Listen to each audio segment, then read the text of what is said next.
I'm here with Reggie. Nice to meet you. Nice to meet you too. Thanks. Now you're the owner of Smokehouse. I am the part owner. It's me and my brother, Marty's Hallett.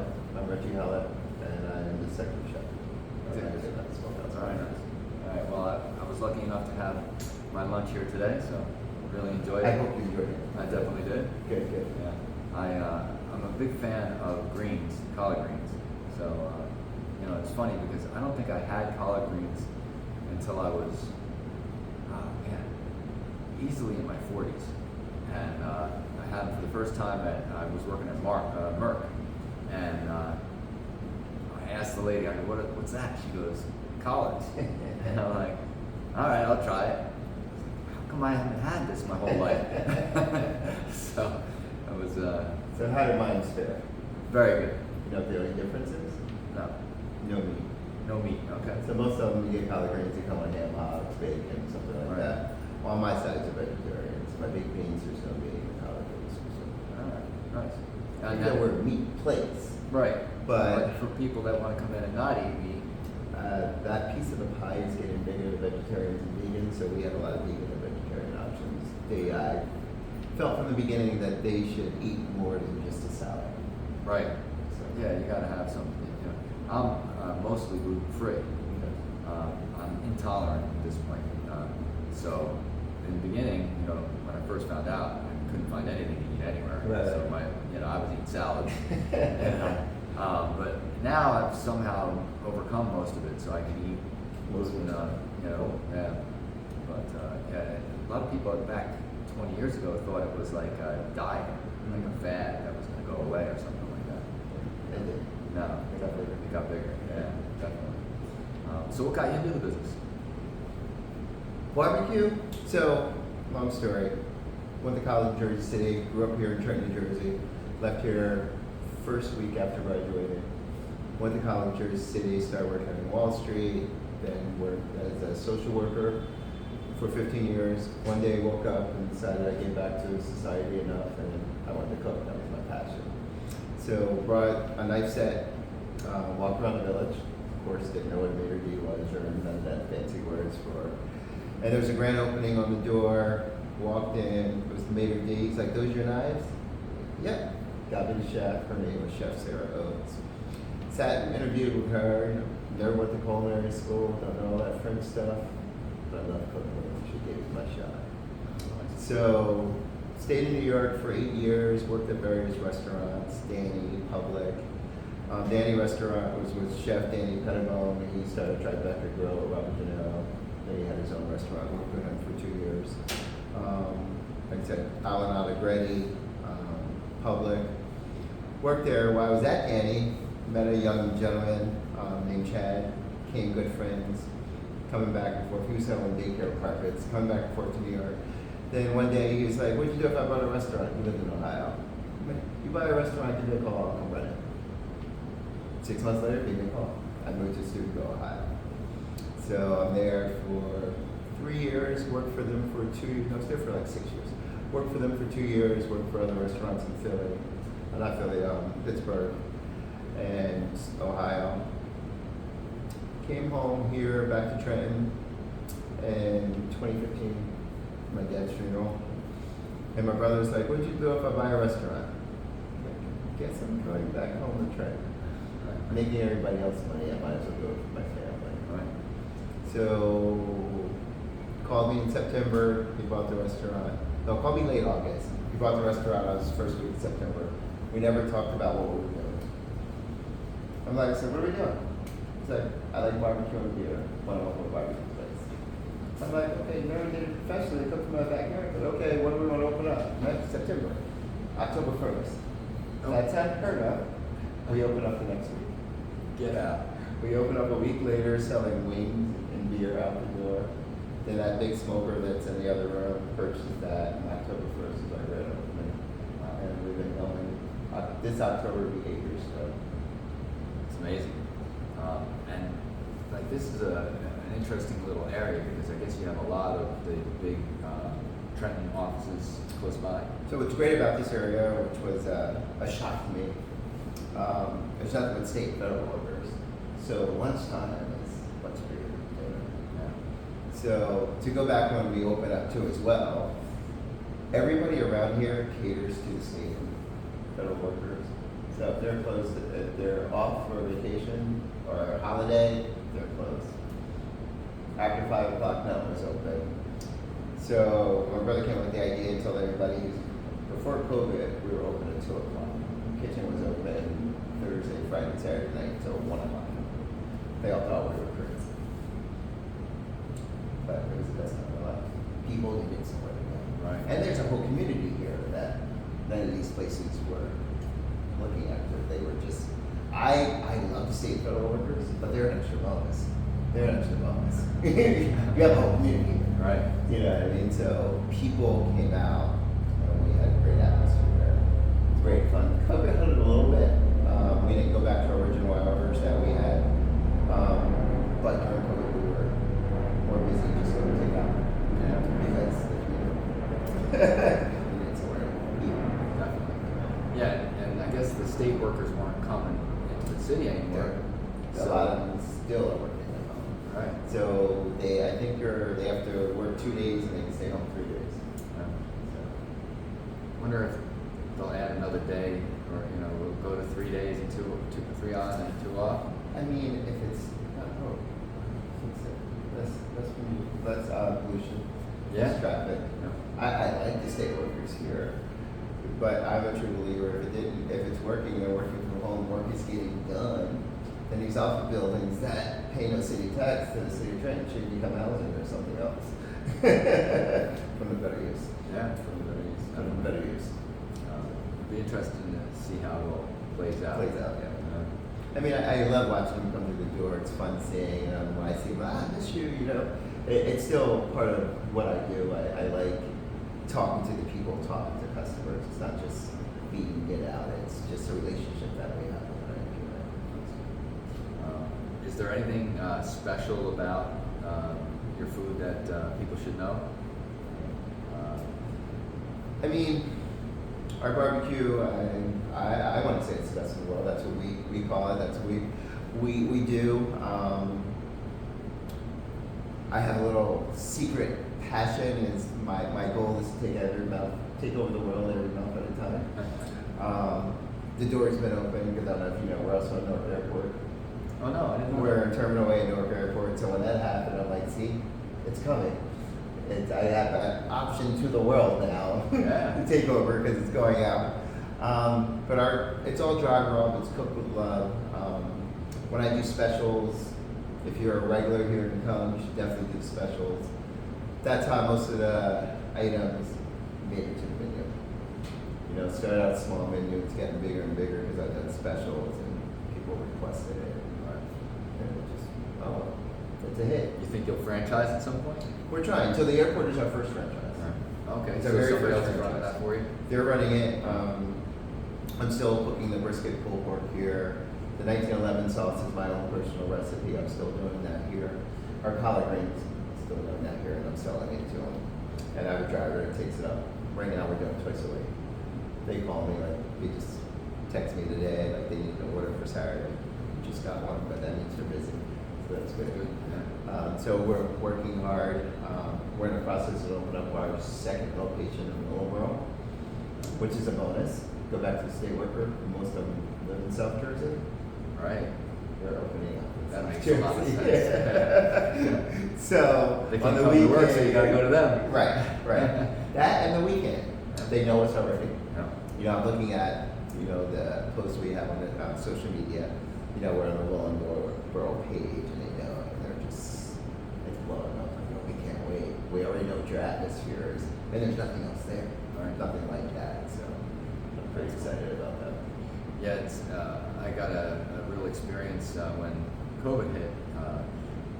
New Yorkers coming out of the city in my business, and I ended up selling some stuff down in Willingboro, and it was really funny because you would see New York license plates buzzing around Willingboro all over the place.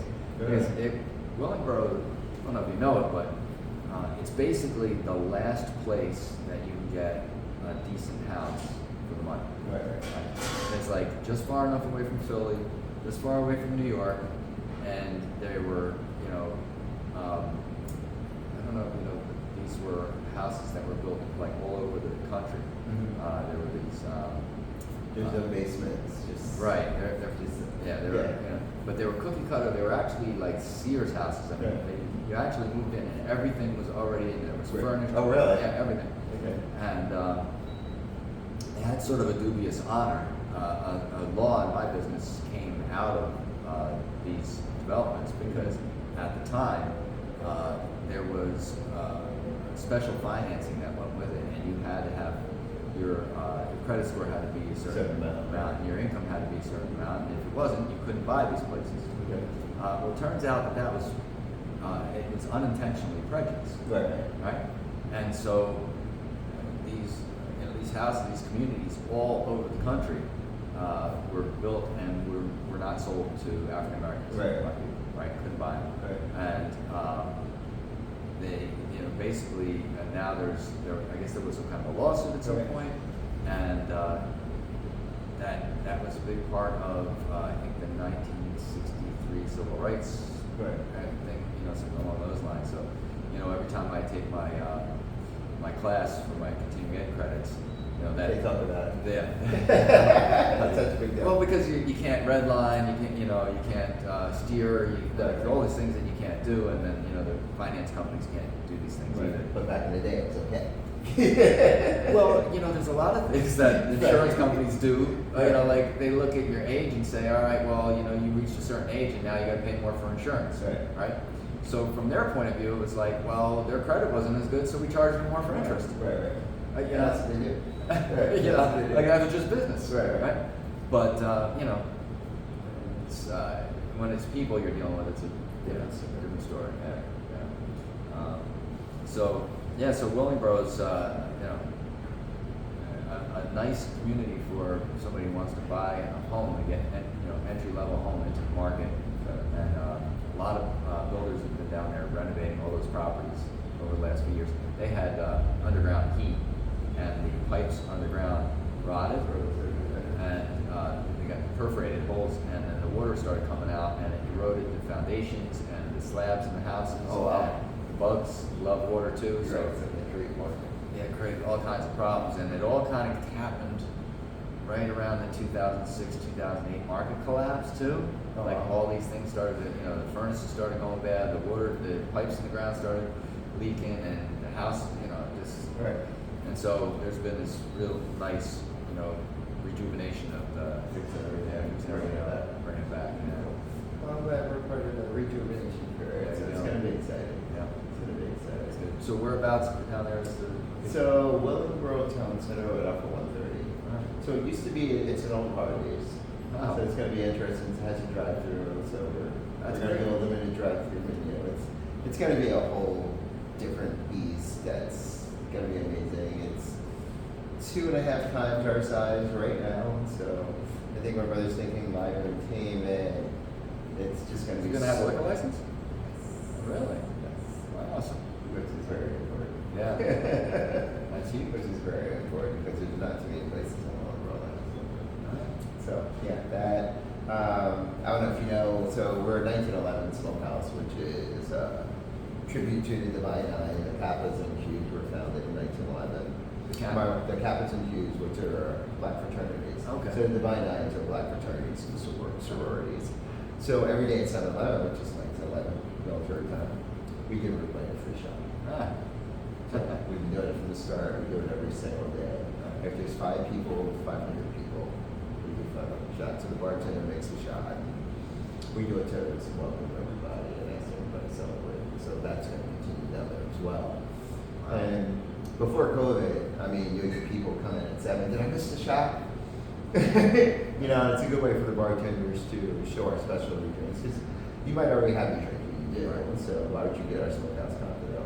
Taste it. He's like, hey, I might want to try that. Right.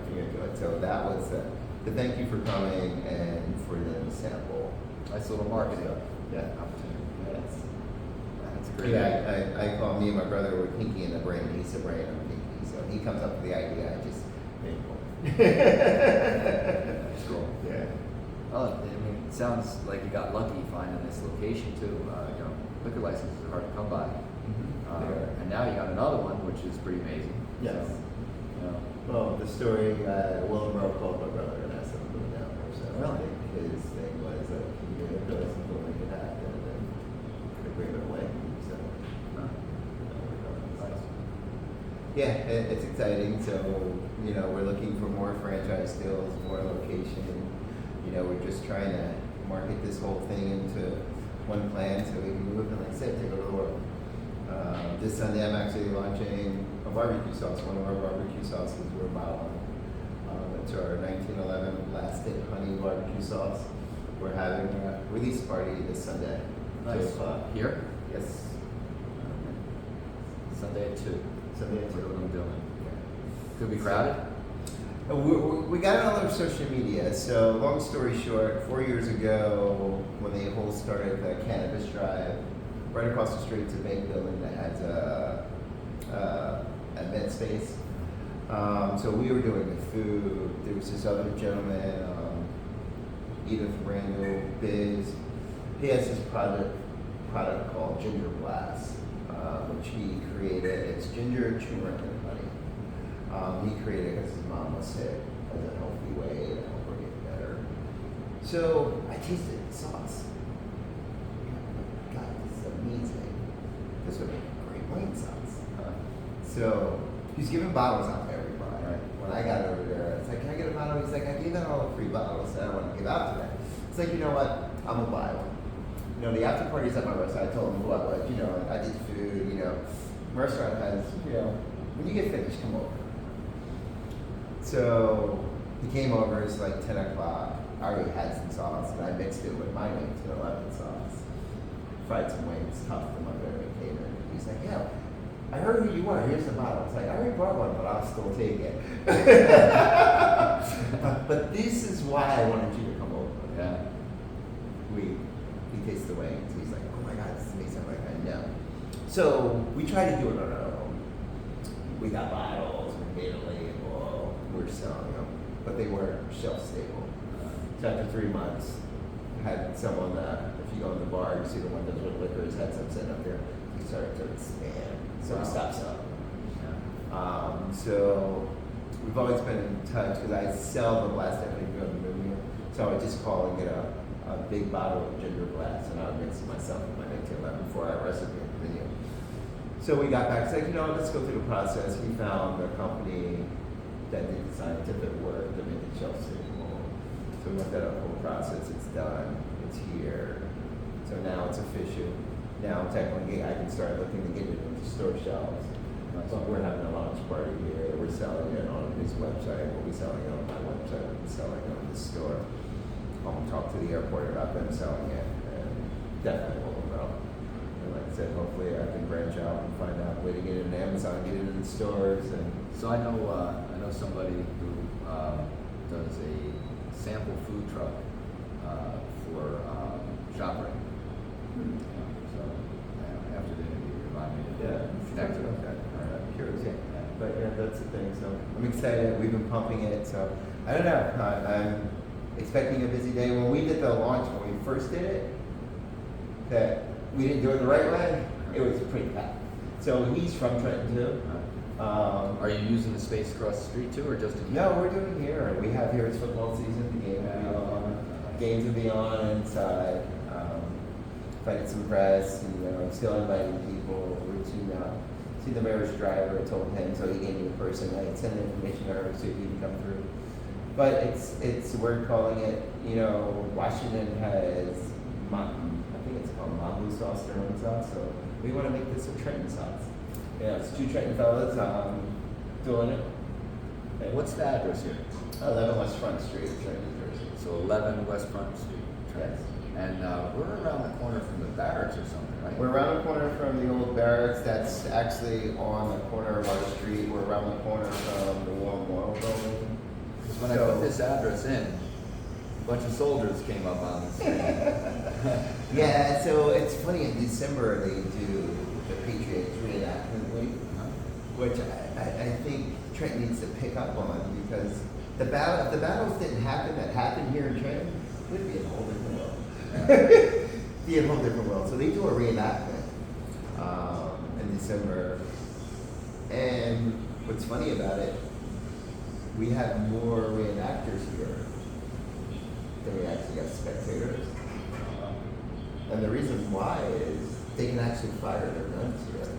This is their only reenactment that let them fire their weapons. Really? Yeah. So that's why they all come here. Huh. So like there's cannons being shot off, the rifles are being shot off. It's pretty cool. Oh, that's wild. It's pretty cool. And for us, I have pictures of where this is full of nothing but redcoats. They're all just back here hanging out, having food.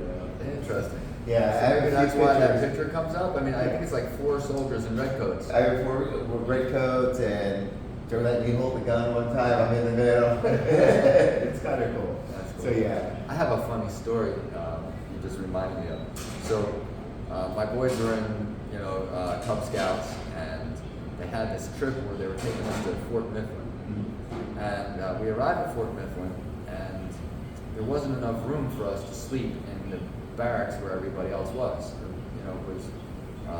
So the guy who ran the fort started to take us around to find us a place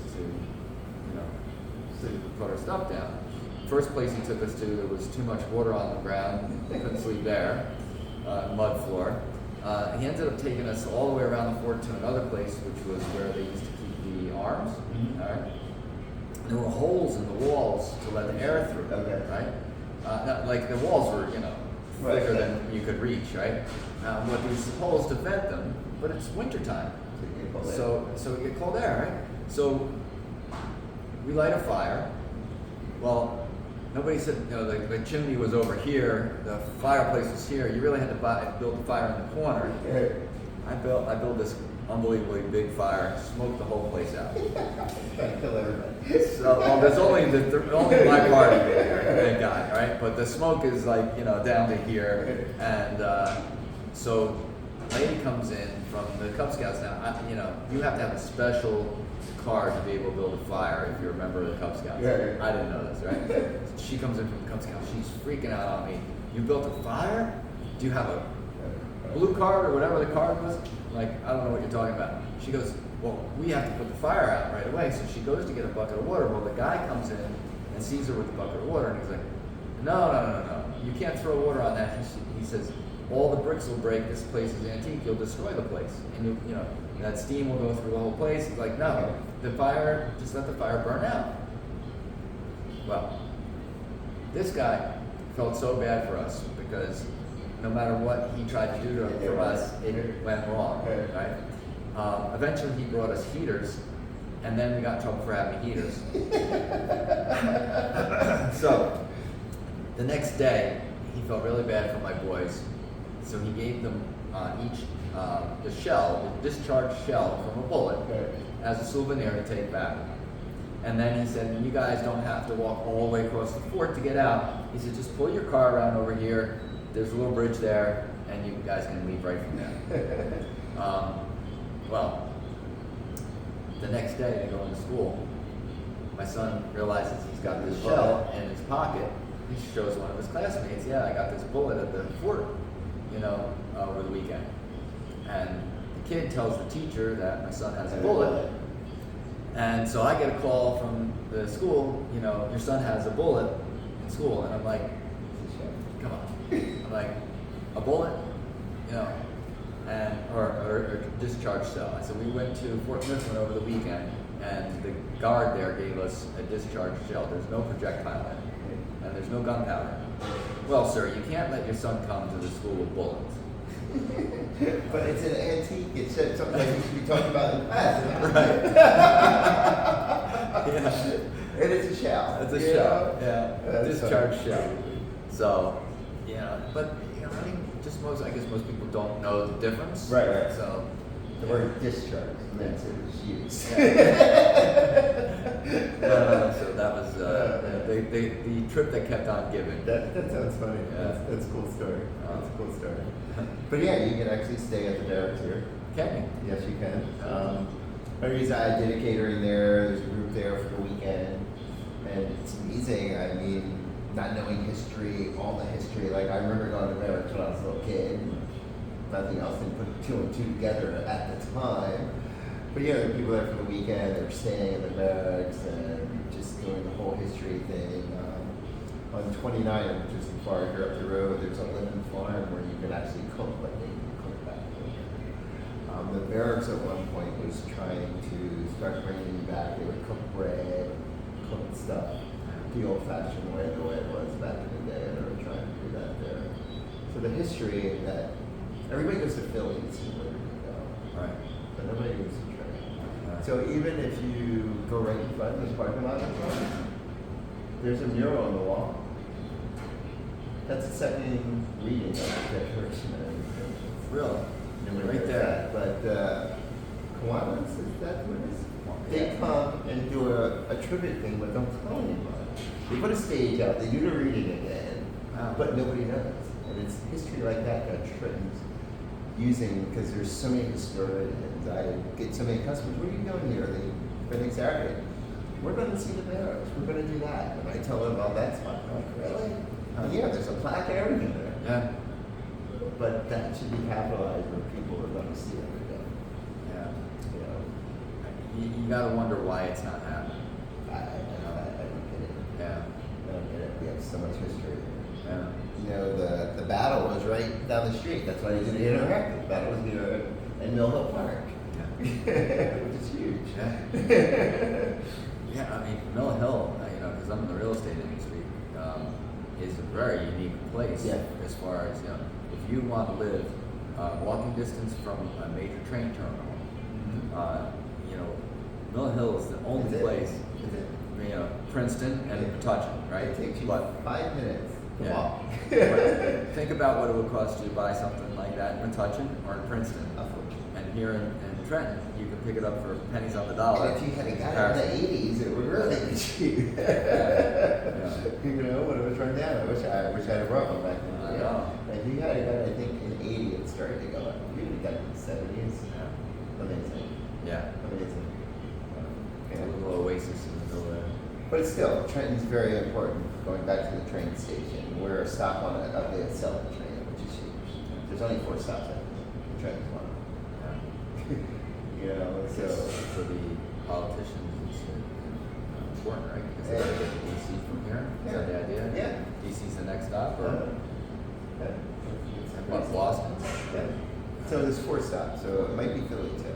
All right. So it's probably Boston, New York, Trenton. No, Boston, New York, Trenton, and DC. Really? Yeah, So skip Philly. it's only 4 stops. Wow. So they gotta stop in New York. Yeah. So yeah, it's only 4 stops in the train. Huh. Yeah, I wasn't sure if Boston was on it or not. Yeah, but it goes. I think it goes all the way to Boston. I think so. That's the importance of the train. Right. And the trains not the stop. So you were saying how Willingboro is trained so much important because it's the same thing. Important to life. It's right there. So that's where I see the turnaround for train. Because once people realize you can buy a house at affordable cost here, and some of these houses are huge, great yards, and you can still get from New York or Philly. Why spend $2 million when you get it for $400,000? Sure. You know, and have a backyard. New York, you don't have a yard. Yeah. Have a backyard. It was amazing what happened when COVID did to real estate in New Jersey. Yeah. Because, you know, a lot of people never left the city. They just didn't do it, right? And then all of a sudden, there wasn't, you know, I imagine a lot of people must have cohabitated. But then all of a sudden, you couldn't go to work anymore, so you had to be home. And you were, this house is too small for us to Right. be here. Yeah. I have to be with you 24 hours. Before it's like I went to work. We came home, we ate dinner, went to sleep. Exactly. Now 24 hours, like, no, we need more space. Yeah, it's amazing how people found out, like, oh my God, I can't live with you 24 hours. It's so true. You know, we need a bigger house where I can have some space now. And so, yeah. You know, I was ready for the market to collapse, Right. And it went the opposite. the other way. Yeah, it was a shocker. Yeah, like for us, you know, a lot of cases, all you have to do is reinvent yourself and do 2 of those. So we didn't close. We stayed open.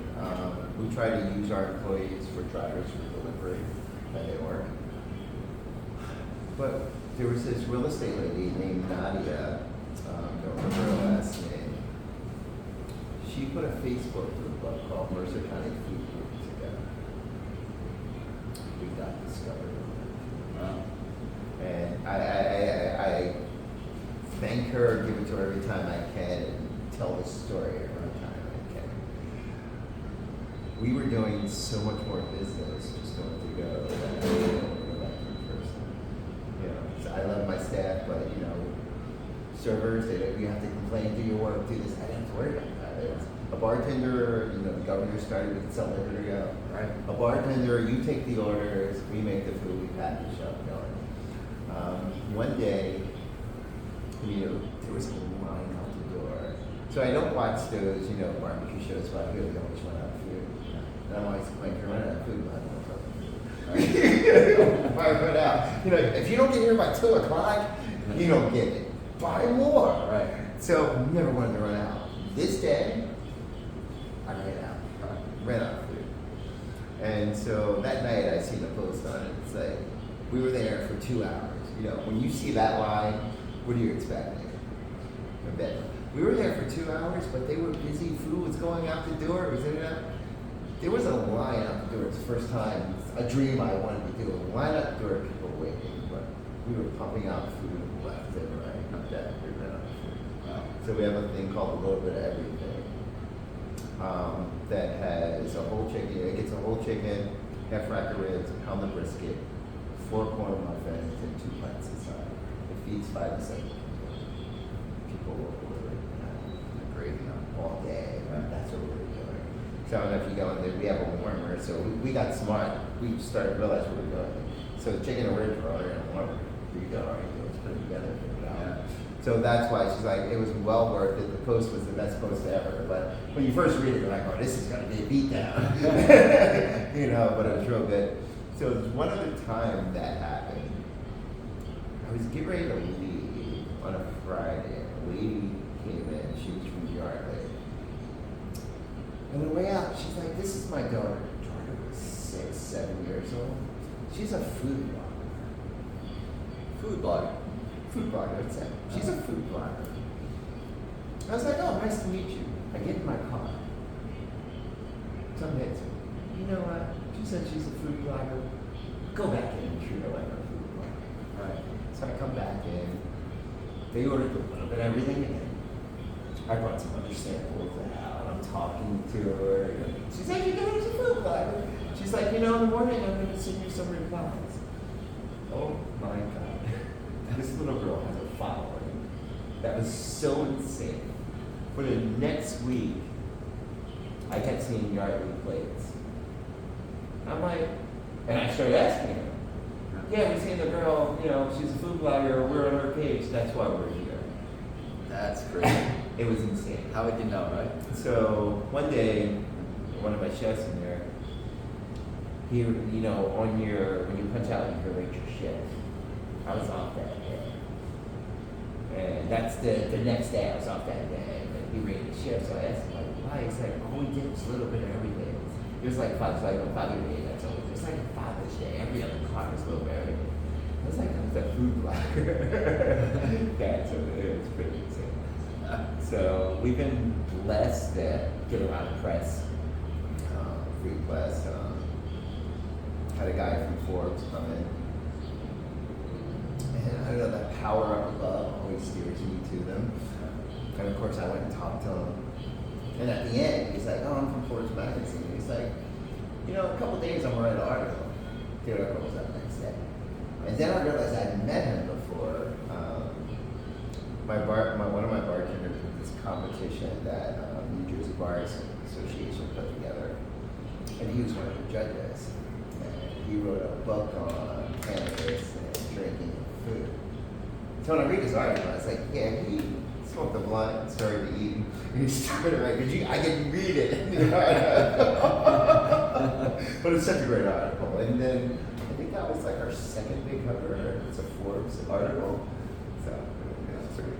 So is there certain types of weed that's better for food? You know, or does it So it's all good. It depends on what you want to do. So, you know, whether you're making butter as opposed to doing olive oil, so you can infuse food. And that's what I'm looking for. I just asked my brother to. They just released license that you can get for cooking and edibles. So I want to try to apply for that. Nice. That's why I call my brother every day. I said, "Oh yeah, I need you to go ahead and find out what we need to do and get it done." Because it's a whole other avenue. I wouldn't do it here. I would have to have another site because that means I would have to always be here. Because I don't want to go into the cake, so I want to be in control. So some other place or parties catering wise that I can do. We also have a food truck. That we can run a food truck. You know, go through Canis events. Just know it, but you have to know that. That's great. There's a big facility, grow facility being built in Hamilton. They just got their permits to build it. It's a big project. It's a multi-million-dollar project. So It's pretty amazing. And luckily, since all this stuff is happening here, like I said, I met Biggs from the Cannabis. They all come here. I get to meet all the players, and I met a lot of top players in the cannabis industry. So we are the hub for it because we're the only thing open. I'm hoping more restaurants move down.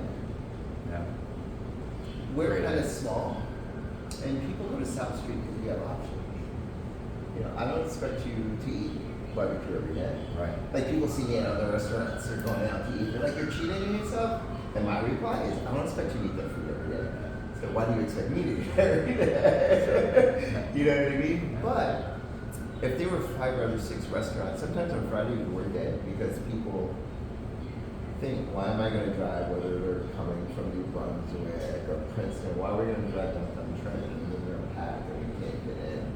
And there's no option. Right. If there's more options, they say, "Hey, we're going to drive down here and Smokehouse is back. We'll go around the corner." You might have to cannibalize yourself. You know, I mean, big companies do it all the time. They just open up another. They call it giving it another name. Yeah. They give it a name. Yeah. It's not competition. It's just Right. options. More Yeah. options. Like I said, if there Look, was more. You know, you see a Wawa open, you'll see a Quick Check open across Right. the street, right? Right. I mean, you know, it's just the way it is, right? And you got options. Yeah. I want to go to Quick Check today. Tomorrow I'm going to go to Wawa. Yeah. But it's there. But it brings people. Yeah. You know, it brings people. So it brings more people out here. So that's what we're doing. There's a couple of restaurants that are hopefully opening up soon. I hope they do. Yeah. There's one that's called Station. It looks amazing. It used to be Checkers. He got it out. And I always say, the way it looks, if you can present the food and everything else the way it is, it's going to be it. And it's going to be a Spanish and Asian flair, so you're going to meet other people. And I know we talk a lot and like to work together because you're going to bring customers who don't know about you and then send them back and forth to each other. Well, hey, if you eat there and come over here and have a drink, you get 10%. Maybe he'll want an interview. He definitely will. He's a very nice person. Know him really well. I can hook you up with him, Eddie Lopez. Pretty cool, but the place is amazing. Yeah, it's amazing. Sounds good. So I'm excited. All right. Well, I don't want to keep you all day. It was great chatting with you. Thank you. I look forward to seeing this. All right. Let's just give a applause for the camera. Take a look at the camera. Say hello. Go bye. Hello, guys. Thank you. Thank you for listening. If you get a chance, check out 1911 Smokehouse. 1911bbq.com is our website. And you can find us on all social media. You know, if you're in Newark Airport Terminal A, definitely stop in and look forward to our Rolling location. And stay tuned for more reports. And if you're here Sunday at 2, the release party for my barbecue sauce. Don't forget about the shots, the free shots. Oh, every day at